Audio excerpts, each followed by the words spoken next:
Buenas tardes, con todas y todos bienvenidos nuevamente esta tarde al programa preparado por el Centro de Estudios y Difusión del Derecho Constitucional de la Corte Constitucional. Yo he pensado que es pertinente, oportuno, configurar un poco cuáles son los poderes que tiene el Ejecutivo, el Presidente de la República, dentro de un régimen democrático. Entendamos a este Estado como una organización política que, grosso modo, está estructurada, digamos, en funciones con competencias determinadas. Entonces, yo les voy a presentar una revisión histórica de los poderes legislativos que ha tenido el presidente desde que somos república, es decir, desde 1830. Es una panorámica, casi más de tres siglos, digamos, de poderes legislativos. Ahora bien, ustedes se preguntarán cómo hablamos o cómo podemos hablar de poderes legislativos del Ejecutivo. Pues bien, en la Constitución de la República vigente desde el 2008 y en general en un Estado de derecho que tiene restricciones y límites para el Estado, el proceso legislativo, es decir, la aprobación de leyes, está dividida entre el presidente y la legislatura, ¿cierto?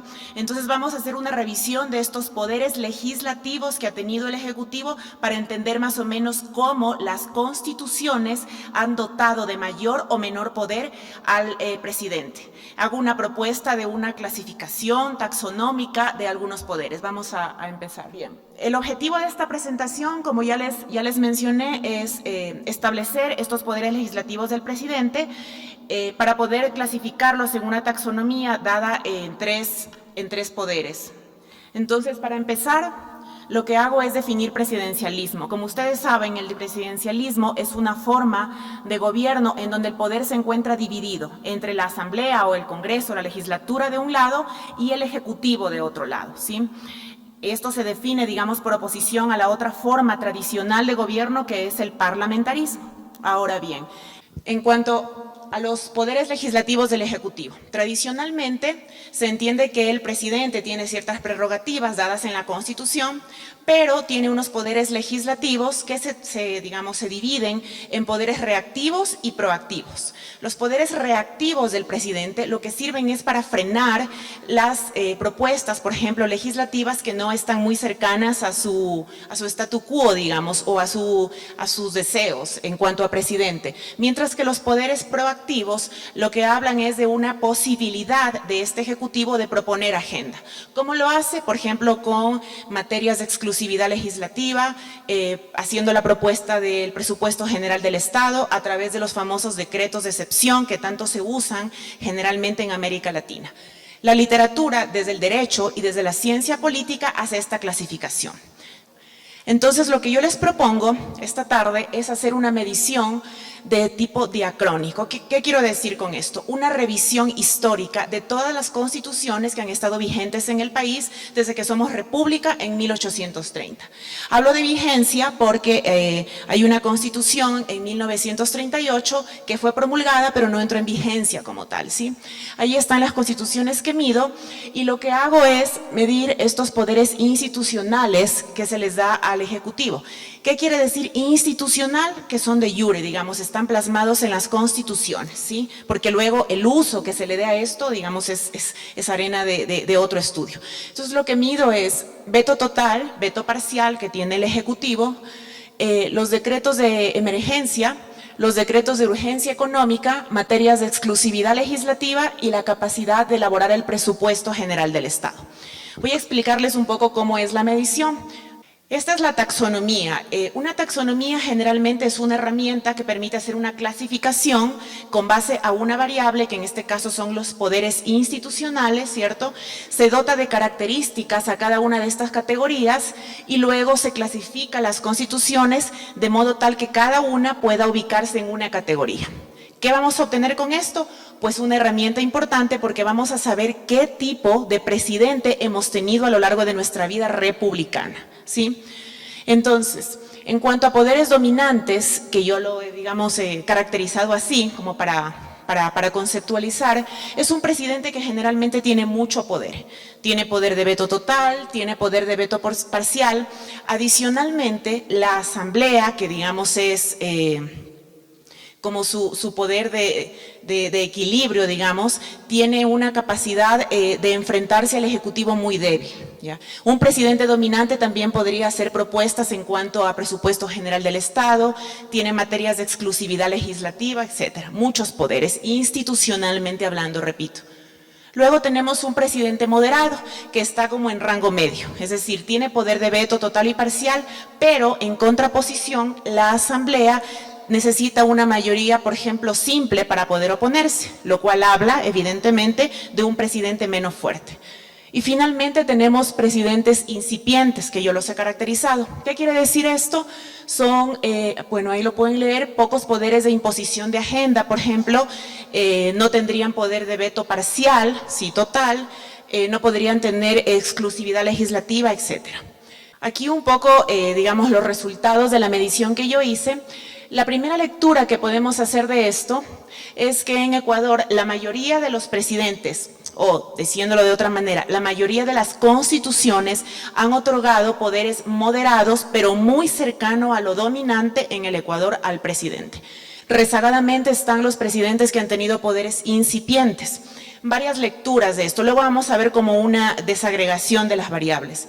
En primer lugar, si bien existe, digamos, la generalizada concepción de que la Constitución del 2008 fortaleció los poderes del presidente, digamos, la lectura podría ser que en general en Ecuador se ha fortalecido siempre al presidente, pero la configuración de las instituciones en la Constitución del 2008, pues, en palabras del doctor Hernán Salgado el día de ayer, valdría la pena hacer una revisión en cuanto a esta configuración, cuando menos, ¿sí? Siguiente, por favor. Estos es los resultados que les quería presentar, que es como, digamos, el meollo del asunto. Vemos que empezamos con una constitución que no tiene tantos poderes, la de 1830, pero en general ustedes ven que el presidente tiene muchos poderes. En 1852 se fortalece mucho el presidente. Aquí de la revisión histórica, por ejemplo, en este caso se le otorga materia de exclusividad legislativa que generalmente versan sobre el presupuesto general del Estado. Eso es fundamental. Luego, estas constituciones que ustedes ven con los puntos bajos, la del 1906, la del 29, Isidro Ayora, 1945, son constituciones que a lo largo de la medición tienen, o sea, dan menos poderes. La lectura de esto es, los puntos bajos reflejan presidente con menos poder de agenda, de imposición de agenda. La Constitución del 78, 98 y 2008, generalmente la del 2008 tiene muchos poderes, pero no presentan tanta variación. Recordemos que la Constitución del 78 y el 98 en general son muy similares. Algunos entendidos consideran la Constitución del 98 como una reforma únicamente de nuestro regreso a la vida democrática. Siguiente, por favor. Estos son los resultados por variables. En honor al tiempo, digamos, voy a hacerlo un poco rápido, pero es interesante que puedan ver primero las fluctuaciones, ¿no? Las fluctuaciones son súper interesantes. ¿De qué nos habla esto?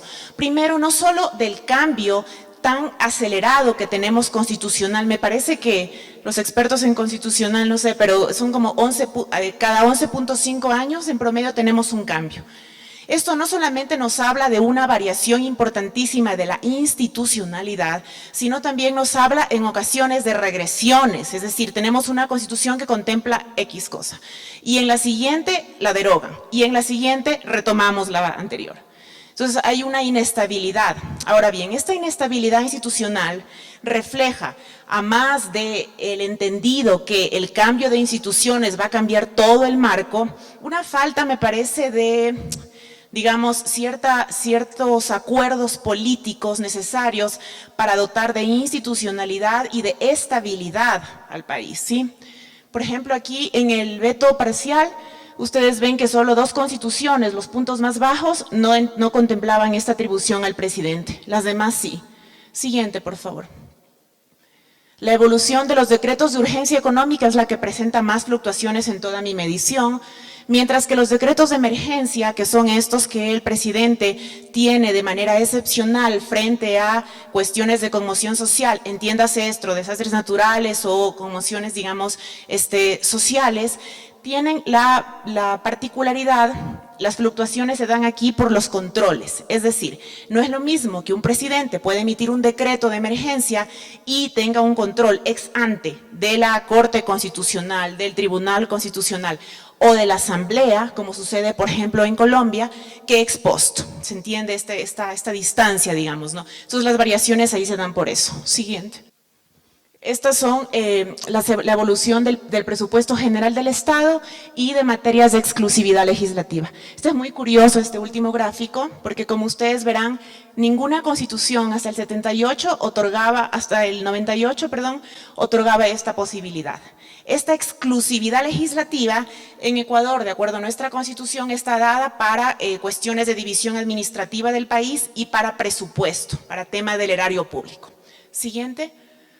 Finalmente, bueno, eso es lo que les quería presentar, esta propuesta, esta panorámica de los poderes legislativos del Ejecutivo, y podemos concluir que en Ecuador lo que han predominado son los presidencialismos moderados tendiente a dominantes, ¿sí? Entonces el presidencialismo siempre ha estado como muy fortalecido, digamos, en lo que puede hacer institucionalmente, no obstante que esto se ve, digamos, limitado o morigerado por el juego político y por lo que pueda o no hacer de acuerdo a su partido, por ejemplo, ¿sí?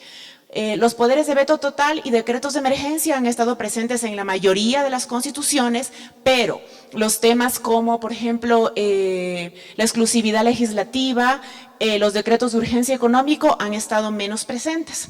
Y finalmente, que en Ecuador ha existido una alta volatilidad institucional, dada no solamente por los cambios de una constitución a otra, sino, me parece que también lo que les mencionaba hace un rato, regresar a normas que estaban consagradas en una constitución para luego derogarla y luego volverla a adoptar, lo que nos habla de esta falta de, digamos, me parece que mirada de la importancia que tienen las instituciones entendidas como estas normas de juego que pueden reducir la incertidumbre de los actores sociales y políticos. Muchas gracias.